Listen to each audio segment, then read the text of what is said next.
मेरी भाषा हिंदी भाषा परिवार में आप सभी का स्वागत है। प्यारे विद्यार्थियों, हम पढ़ रहे थे पद परिचय। पद परिचय क्या होता है, शब्द और पद में क्या अंतर होता है, इस पर हम विस्तार से चर्चा कर चुके हैं। आप पिछला वीडियो देख सकते हैं। आज के इस वीडियो में हम देखने वाले हैं कि संज्ञा शब्दों का पद परिचय कैसे दिया जाता है। संज्ञा शब्दों के पद परिचय के लिए किन किन बातों का ध्यान रखना है और किस प्रकार से हम संज्ञा शब्दों का पद परिचय दे सकते हैं, इस पर हम विस्तार से चर्चा करने वाले हैं।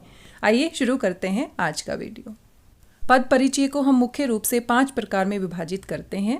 सबसे पहले विकारी शब्द हैं। विकारी शब्दों में संज्ञा, सर्वनाम, विशेषण, क्रिया ये सभी आते हैं जिनका हम पद परिचय देते हैं। और अविकारी शब्दों में हमारे क्रिया विशेषण, संबंध बोधक, समुच्चय बोधक और विस्मयादि बोधक आते हैं। तो इस प्रकार से विकारी शब्दों के हिसाब से और अविकारी शब्दों के हिसाब से हम पद परिचय दे सकते हैं। आइए जानते हैं संज्ञा पदों का पद परिचय हम कैसे देंगे। संज्ञा पद के विषय में हम सभी जानते हैं, किसी भी व्यक्ति, वस्तु, स्थान या भाव के नाम को हम संज्ञा कहते हैं। सबसे पहले संज्ञा पद का पद परिचय देने के लिए हमें संज्ञा की परिभाषा अच्छे से आनी चाहिए और साथ में संज्ञा के प्रकार भी हमें अच्छे से आने चाहिए। हम सभी पढ़ चुके हैं पिछली क्लासेज में। संज्ञा मुख्य रूप से 3 प्रकार की होती है: व्यक्तिवाचक संज्ञा, जातिवाचक संज्ञा और भाववाचक संज्ञा। जातिवाचक संज्ञा को आगे हम और 2 भागों में बांटते हैं: द्रव्यवाचक संज्ञा और समूहवाचक संज्ञा। अब अगर हमारे वाक्य में कोई संज्ञा पद दिया गया है तो संज्ञा पद में किस प्रकार से हम पद परिचय देंगे, आइए देखते हैं। पद परिचय को इंग्लिश ग्रामर में पार्सिंग भी कहते हैं और हम सभी जानते हैं व्याकरणिक दृष्टि से किसी भी शब्द का परिचय हम वाक्य के अंतर्गत देते हैं उसे हम पद परिचय कहते हैं। संज्ञा का पद परिचय हम कैसे देंगे? सबसे पहले हम संज्ञा की पहचान करेंगे कि ये हमारा जो पद है, जो वाक्य में प्रयोग किया गया है, वो संज्ञा है। फिर उसके बाद उसका भेद लिखेंगे, फिर उसके बाद उस शब्द का लिंग लिखेंगे, उसके बाद उसका वचन लिखेंगे, फिर उसका कारक लिखेंगे एवं अन्य पदों के साथ उसका संबंध बताएंगे।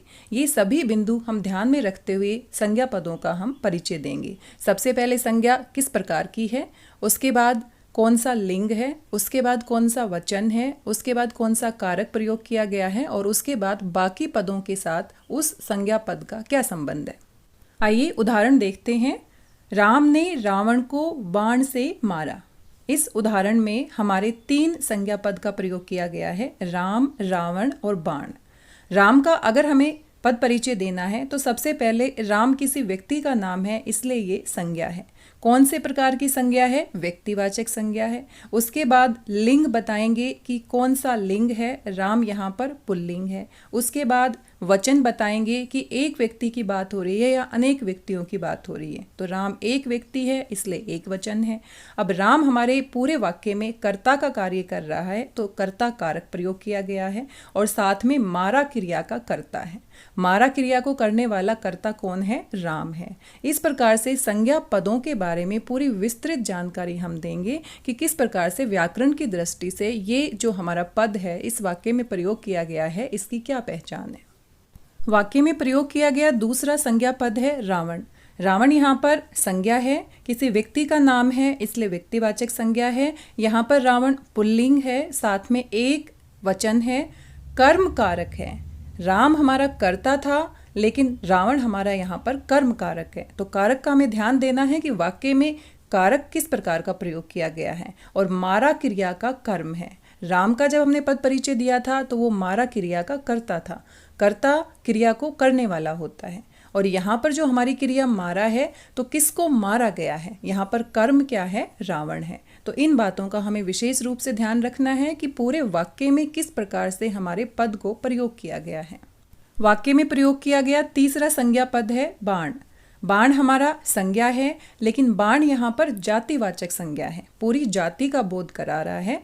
उसके बाद ये पुल्लिंग है, उसके बाद ये एक वचन है और करण कारक है, बाण से मारा। राम ने रावण को बाण की सहायता से मारा, तो यहाँ पर से जो हमारी विभक्ति है वो करण कारक की विभक्ति है और साथ में मारा क्रिया का साधन है, यानी बाण की सहायता से मारा गया है। तो इस प्रकार से हम पूरा पद परिचय देंगे हर एक पद की पहचान करेंगे व्याकरण की दृष्टि से ये कौन सा पद है। तो ये हमारे सारे संज्ञा पद थे, तो संज्ञा पद के हिसाब से हमने स्टेप बाय स्टेप इनका परिचय दिया है। ये सभी बिंदु हम अपने दिमाग में रखेंगे कि सबसे पहले हमें पहचान करनी है कि कौन सा पद है, उसके बाद उसका प्रकार बताना है, उसके बाद हमें लिंग बताना है, फिर वचन बताना है, कारक बताना है और साथ में क्रिया के साथ उसका संबंध भी बताना है। हम जानते हैं संज्ञा विकारी शब्द है और विकारी शब्दों में परिवर्तन लिंग, वचन, कारक के अनुसार होता है।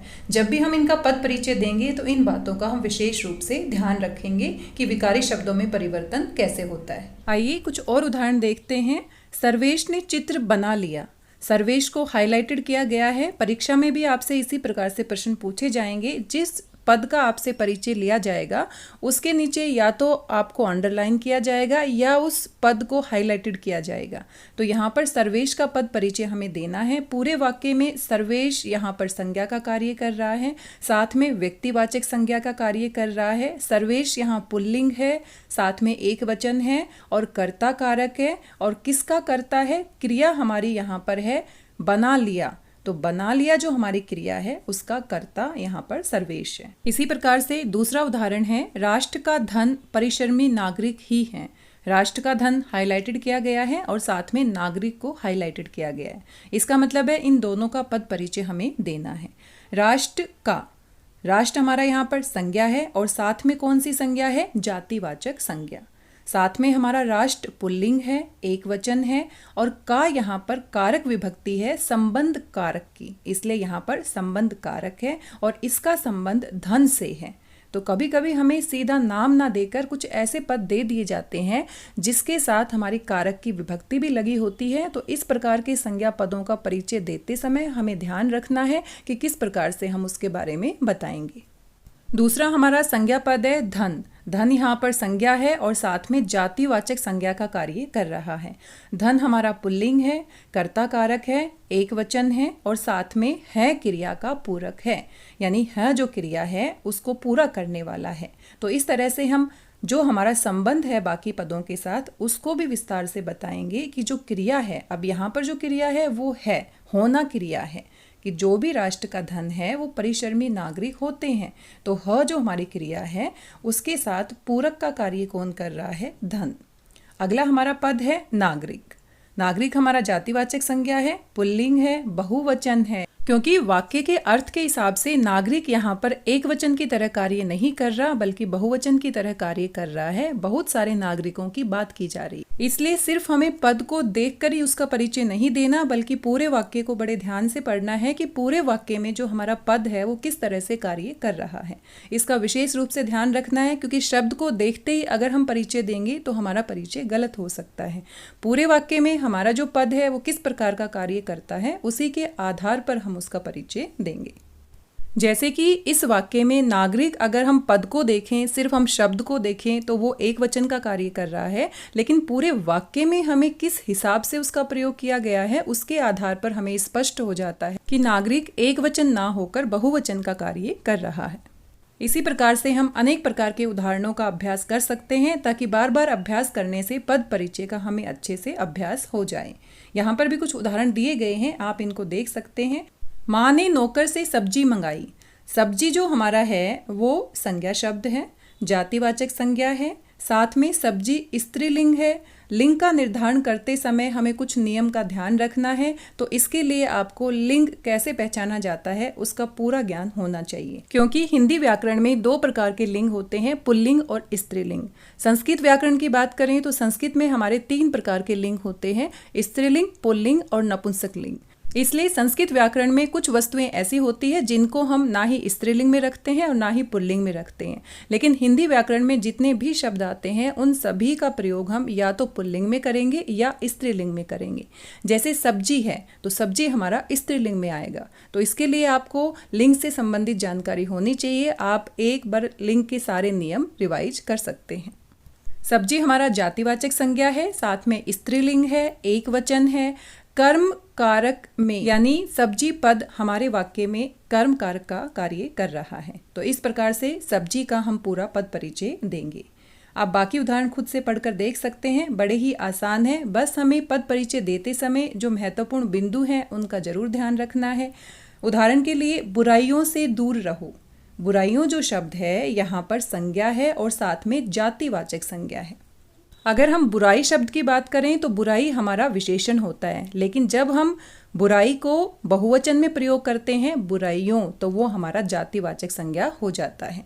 बुराइयों शब्द हमारा जातिवाचक संज्ञा है, साथ में स्त्रीलिंग है, बहुवचन है और अपादान कारक का यहाँ पर प्रयोग किया गया है। प्यारे विद्यार्थियों, हिंदी व्याकरण में पद परिचय एक ऐसा टॉपिक है जिसमें अगर हमें पूरे अंक लेने हैं या सही पद परिचय देना है तो उसके लिए पूरी हमें हिंदी व्याकरण की जानकारी होनी चाहिए। जो हिंदी व्याकरण हम छोटी कक्षाओं में पढ़ते हैं, 8वीं कक्षा तक पढ़ते हैं, उसके हर एक टॉपिक के बारे में हमें जानकारी होनी चाहिए। अगर हमें पूरी जानकारी होगी तभी व्याकरण की दृष्टि से किसी भी पद का हम परिचय दे सकते हैं। हमें अच्छे से पूरे के पूरे टॉपिक्स रिवाइज करने हैं। शब्द क्या होते हैं, कितने प्रकार के होते हैं, संज्ञा, सर्वनाम, विशेषण, क्रिया, अव्यय शब्द, इन सबको अच्छे से पढ़ना है। इनके कितने प्रकार होते हैं और किस तरह से हम इनकी पहचान करते हैं। अगर ये सारी जानकारी हमें नहीं होगी तो पद परिचय देना हमारे लिए मुश्किल हो जाता है। आइए कुछ विशेष महत्वपूर्ण नियम देखते हैं जो संज्ञा पदों का परिचय देते समय हमें ध्यान रखना चाहिए। कभी कभी हमें विशेषण और सार्वनामिक विशेषण पद में कंफ्यूजन हो जाता है कि ये जो हमारा पद है वो विशेषण का कार्य कर रहा है या सार्वनामिक विशेषण का कार्य कर रहा है। ये कंफ्यूजन दूर हम तभी कर सकते हैं जब पूरे वाक्य को हम ध्यान से पढ़ेंगे और देखेंगे कि जो हमारा पद है क्या वो विशेषण की तरह प्रयोग किया गया है या फिर सार्वनामिक विशेषण की तरह प्रयोग किया गया है। उदाहरण के लिए हम देख सकते हैं, मैंने सोने की अंगूठी बनवाई है। तो यहाँ पर जो सोना है वो विशेषण का कार्य कर रहा है। अंगूठी की विशेषता है कि वो सोने से बनी हुई है। लेकिन अगर सोना शब्द की बात करें तो हम जानते हैं सोना शब्द हमारा द्रव्यवाचक संज्ञा में आता है। तो अगर सिर्फ हम सोना देखते हैं, उस पद को देखते हैं और फिर हम उसकी पहचान करते हैं तो हमारे दिमाग में आता है कि ये हमारा द्रव्यवाचक संज्ञा है। लेकिन हमें ऐसा नहीं करना है, पूरे वाक्य में उसके प्रयोग को ध्यान से देखना है। तो सोने की अंगूठी, तो अंगूठी की विशेषता है कि वो सोने की बनी है। तो सोना जो शब्द है वो द्रव्यवाचक संज्ञा ना होकर यहाँ पर हमारा विशेषण का कार्य कर रहा है। इसी प्रकार कभी कभी हमें किसी पद को देखने के बाद व्यक्तिवाचक संज्ञा और जातिवाचक संज्ञा में कंफ्यूजन हो जाता है। उदाहरण के लिए विभीषण, जयचंद, सूरदास, ये व्यक्तियों के नाम हैं। अगर हम सिर्फ इन पदों की बात करें तो ये हमारे व्यक्तिवाचक संज्ञा हैं। लेकिन जब हम इनका इस प्रकार से वाक्य में प्रयोग करते हैं, जैसे उस बेचारे सूरदास को कुछ पैसे दे दो, तो यहाँ पर जो सूरदास है वो किसी व्यक्ति के लिए प्रयोग नहीं किया गया लेकिन पूरी जाति के लिए प्रयोग किया गया है। क्योंकि हमें पता है सूरदास जी अंधे थे, तो यहाँ पर जो व्यक्ति अंधा होता है उसके लिए हमने सूरदास नाम से एक पूरी जाति बना दी है। तो वहाँ से हम यहाँ पर कह सकते हैं कि सूरदास हमारे वाक्य में जातिवाचक संज्ञा पद के हिसाब से प्रयोग किया गया है। तो जब भी हम अपना पद परिचय देंगे तो ये बात विशेष रूप से ध्यान रखेंगे कि हमारा जो पद है वो पूरे वाक्य में किस प्रकार का कार्य कर रहा है। इसी प्रकार से नेताजी ने कहा था, तुम मुझे खून दो मैं तुम्हें आज़ादी दूंगा।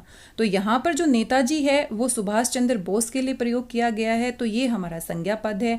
लेकिन नेताजी वैसे अगर हम बात करें तो कोई भी नेताजी हो सकता है, तो वो हमारा जातिवाचक संज्ञा में आता है। तो जब भी हमें पद परिचय देना है, अपने पूरे पद को पूरे वाक्य के हिसाब से समझना है कि किस प्रकार से वो कार्य कर रहा है। इसी प्रकार से भाववाचक संज्ञा में भी कई बार हमें कंफ्यूजन हो जाता है। जैसे हमें सारी बुराइयों पर विजय प्राप्त करनी होगी, तो बुराइयों जो हमारा पद है वो भाववाचक संज्ञा है। लेकिन वैसे अगर हम देखें बुराई को तो वो हमारा विशेषण का कार्य करता है। आगे अगर क्रियापदों की बात करें तो क्रियापद को भी हमें ध्यान से देखना है। जैसे उदाहरण के लिए, अब पढ़ना बंद करो। पढ़ना वैसे तो हमारी क्रिया होती है, लेकिन यहाँ पर जो हमारी पढ़ना क्रिया है वो संज्ञा की तरह कार्य करती है। इसलिए पद परिचय देते समय हम इसे क्रिया में नहीं लिखेंगे बल्कि हम इसे संज्ञा में लिखेंगे।